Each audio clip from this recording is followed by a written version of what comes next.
Tros tot 6, de middagshow. Bij ons in de studio Carole Meijers, fotograaf. Carole, welkom. Leuk dat je er bent.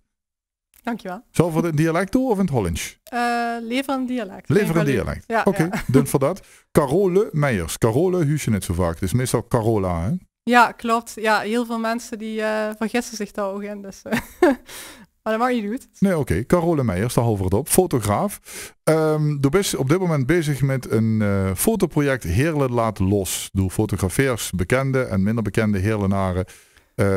Ja goed, dat ze foto's maakt, doe best fotograaf. Dus dat snap ik allemaal. Waarom dit project? Ja, ik ben inderdaad fotografeer ik voor bedrijven normaal gesproken. Mm-hmm. En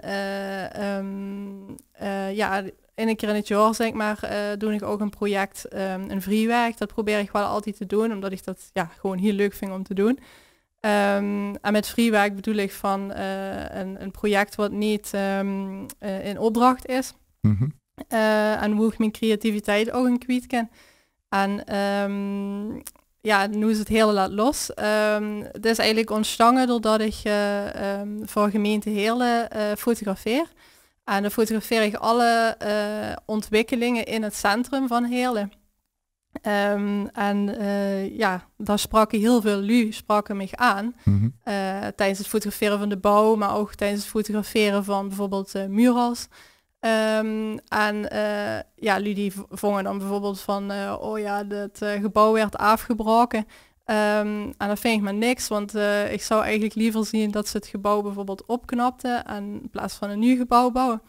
En ja, dus heel veel lui leten eigenlijk gaat los ook, vandaar ook de titel. Hè. Heel veel lui waren open tegen mij en Ja, okay. Ja, spraken echt geen emoties uit. Mm-hmm. En ja, op die manier is het eigenlijk ontstaan eerst spontane portretten. En later ben ik natuurlijk ook echt lui gaan bellen. En ja, lui die ik per se wilde interviewen en die niet mochten ontbreken. Zeg maar. Neem nog eens een paar die zich geïnterviewd hebt. Ja, ik heb van bekende Heerlenaar tot minder bekende Heerlenaar gefotografeerd. En Mm-hmm. een bekende is natuurlijk Frans Timmermans. Ah, mooi. Ja, dat was heel leuk. En zei ook meteen ja en wilde ook in zijn favoriete café, Café Pelt, gefotografeerd werden. Ah, oké. Ja, en ja, dat vond ik wel heel leuk dat er ook meteen ja zei en ook heel enthousiast en zo. En ja, heel toegankelijk. En wie stel ik me dat voor? Want dan maak je dan een foto, hè? Portretten. Ik zit niet zo in de fotografie, maar portret is een onderdeel natuurlijk van fotografie. Doe Max foto's en doe interviews ook. Wat geeft ze door met doel? Hoe kennen jullie dat bijvoorbeeld zien? Komt daar een boek van? Werd dat verzameld? Wie stel ik me dat verder voor? Ja, uiteindelijk komt er inderdaad een boek van aan een tentoonstelling. Mm-hmm.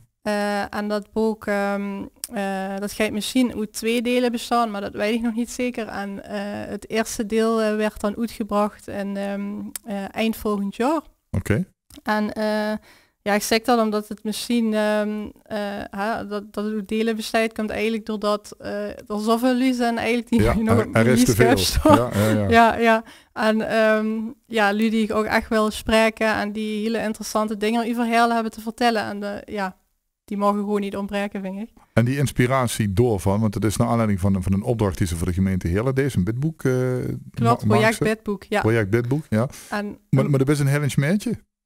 Ja, ik ben in Heerlen geboren, ja. Mm-hmm. En om heel specifiek te zijn in Hoensbroek. Oké, dat is een onderdeel van Heerlen, hè? Oei. Ja. Ja, licht gevoelig. Ja. En ja, later ben ik dan wegens mijn vriend, zeg maar, echt in het centrum van Heerlen beland. En nu woon ik op Heerlenbaan. Ja, oké. En vandaar die fascinatie natuurlijk ook om dat nu te doen, om Heerlen op die manier neer te zetten.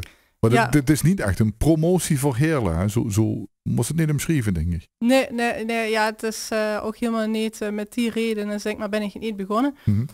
Eigenlijk meer omdat ik merkte van, ja, dat Heerlen zo in ontwikkeling is. En er gebeurt zoveel op dit moment in Heerlen. Er werden zoveel gebouwen afgebroken, nieuwe gebouwen geplaatst, heel veel murals. En ja, de stad is echt een enorme transformatie ondergaan. Want ik kan me nog herinneren in de jaren 90 was ik een klein meisje, zeg maar. En leef ik nog door de tunnel onder het station door. En daar was natuurlijk heel wat criminaliteit in dat tijd nog. Ja.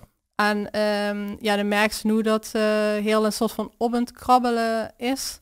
En ik merk dat zoveel bij jullie los mag. En ik dacht eerst, ik ben eigenlijk vooral begonnen omdat ik merkte bij, dat is misschien stom om te zeggen, maar bij zeg maar de generatie van mijn ouders. Oké.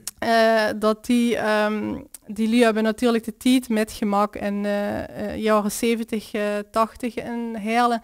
En dat heb ik natuurlijk niet metgemaakt, maar toen was de stad natuurlijk, zag dat er heel anders uit en veel criminaliteit en het was gewoon veel drugs en prostitutie enzovoort. Ja. Iedereen kent het. Ja. En dat beeld bleef heel erg hangen bij die lui, merkte ik. En ik heb dat natuurlijk niet metgemaakt. Ik heb wel de jaren 90 metgemaakt, de nasleep ervan.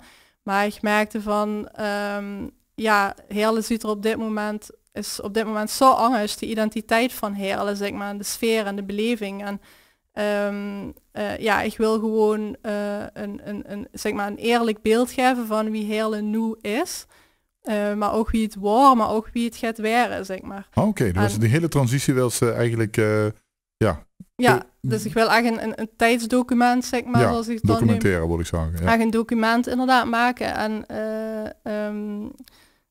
en op die manier, zeg maar, een eerlijk beeld geven. En er zitten natuurlijk ook negatieve verhalen bij. Maar dat hoort er ook bij, hè, dan? Ja, precies. Ja. En daarom is het ook echt geen promotieverhaal of document, zeg maar. Dat is niet de bedoeling. Nee, dingen mooier maken, gewoon wie het is. Dat is eigenlijk wie ze het wil neerzetten. Ja, precies. En de bekende, die belt ze op en die zagen waarschijnlijk jou. Want het is altijd leuk, want er een foto van die gemaakt werd. Hè, want dat geportretteerd werd. Wie gaat het dan met de minder bekende, Lu?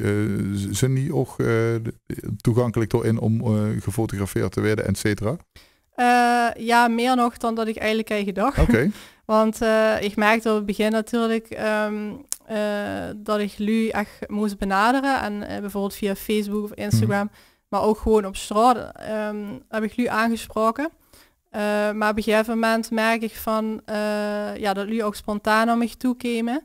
En, maar ook bijvoorbeeld op social media mij een berichtje gingen sturen of gingen mailen van hele verhalen, zeg maar, over heel persoonlijke verhalen, over wat ze hebben metgemaakt en welke rol daar een Heerlen heeft gespeeld, zeg maar. En dat vond ik zo bijzonder, omdat ik dacht van ik ben ook maar een onbekende voor dich, maar die geeft wel nu eigenlijk, zeg maar, een open boek en dat vond ik wel heel bijzonder. Ja, maar dus eerst natuurlijk eigenlijk in het begin Heerlen laat los. Dat is de titel ook van het project. Lu laat heel veel los, emoties en zo. Maar wie en daar zal ik even met, van wie geeft ze benaderen inderdaad. Hè? Want dan moet ze inderdaad Lu gewoon aanspreken of inderdaad via Facebook of ergens gaat posten, zodat Lu weten van die kinderen op reageren. Heerlen los is natuurlijk ook te volgen op Facebook en op Instagram. En elke week plaats ik daar een foto en aan het interview op. Dus op Facebook is het echt de Facebookpagina Heerlen laat los en op Instagram ook. En dus daar heb ik natuurlijk een aantal volgers al op. Ik geloof nu een stuk of 800. Nou, netjes. Ja, dus het begint wel heel erg te groeien nu. Doe even een oproep dan, hè? Is leuk, toch? Ja. Nu toch? Dus zeker volgen inderdaad. Ja. En dat merk ik dus wel, dat jullie die mij volgen of via die dan mij daar dan ook wel op social media even gaan aanspreken en gaan willen meedoen, zeg maar. Ja, dus het leeft, hè? Ja. Mooi. En straks werd dat dan een boekwerk met interviews en foto's. Tenminste, zo stel ik me dat aan vuur. En omdat het zoveel is, misschien wel 2 delen. En u hebt zich een beetje ten doel gesteld om eind volgend jaar, eind 2021, om wellicht het eerste deel dan klaar te hebben en misschien ook een tentoonstelling ergens te kunnen regelen. Ja. Musea mogen open, hè, dus het kan. En mijn droom is, dromen morgen. Ja, zeg het maar. Is om met een schunk te exposeren. Nou, Cor Bonnema, wensen toevallig kieks. Ik bedoel, inderdaad, als dat toevallig juist, dan... Heel geer. Cover zit dan geen plat, maar goed, dat kun je toch wel gewoon. Nee, onzin. Maar dat is die droom om in Tjonk een tentoonstelling te kunnen doen. Ja, klopt. Nou, Ja, fantastisch. ja, dat zou geweldig zijn. Leuk man, dat dit neer de betaalde opdrachten, want ja, even voor de duidelijkheid. Dit is gewoon allemaal free, hè? Doe Christie niks voor. Dat is gewoon... Nee, want inderdaad, het is echt vrijwillig en ik vind het ook echt super leuk om te doen. En het is echt een vrij werk, dat is niet een opdracht van de gemeente Heerlen of wat dan ook. Ik merk nu wel van dat ik natuurlijk met mijn volgers en met mijn social media pagina's blieft binnen een bepaald aantal volgers. Ja. En op een gegeven moment dacht ik wel van misschien is het wel leuk als dat wat groter kan worden. En dan heb ik inderdaad de gemeente en heel mijn stad wel gevraagd van kunt je me helpen bij de promotie daarvan? Mm-hmm. En daar zijn ze nu net met begonnen. Heel en frisse wind ook, hè, geloof ik. Ja, frisse wind, daar heb ik nu ook een aantal gesprekken met gehad. En dat is een nieuw initiatief, Frisse Wind. En die kregen subsidie dan van de gemeente Heerlen. En, die wel, hè? Ja. Ja, en wat eigenlijk mijn bedoeling is om niet het boek, maar de tentoonstelling dan gefinancierd te krijgen, uiteindelijk. En, maar daar is ook nog niks over concreet, maar ze zijn in ieder geval heel enthousiast. Ja. Nou, wat mooi. En lui die dich nu zien, die denken van, als ze dadelijk door de stad lopen, dat is het meisje van de televisie. Dat geeft me van alles vragen. Ik moet leeglopen. Fame, ja. Ja, precies. Er werd een foto van me gemaakt en ik kan alles tegen hem vertellen. Ja, heel geer. Ja. Heerlen laat los is natuurlijk de Facebook en Instagram van het project. Heb je zelf nog als fotograaf voor jullie kunnen volgen? Carolemeijers.com ik heb of zo? een website www.carolemeijersfotografie.nl. Oké. En want ik ben inderdaad bedrijfsfotograaf en daar staat ook mijn portfolio op, mijn bedrijfsportfolio zeg maar. En met portretten, producten, documentaires, reportages, heel breed. Mm-hmm. Als het maar voor bedrijven is, ja. Oké, nou wat mooi. Daar vinden we voor alle informatie www.carolemeijersfotografie.nl website en voor de rest Heerlen laat los op Facebook, Instagram.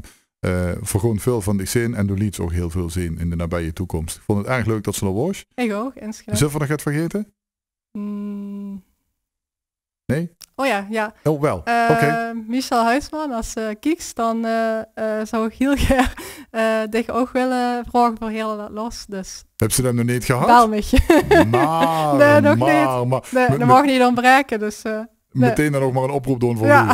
Ja, zeker. Medium gebruiken wordt voor S. Ja, deze goed. Cool, ik wens je heel veel succes en voor gewoon veel van die zin, denk ik. Ja, dankjewel. Nogmaals dankjewel en succes met alles. Dank je. Dag. Dag.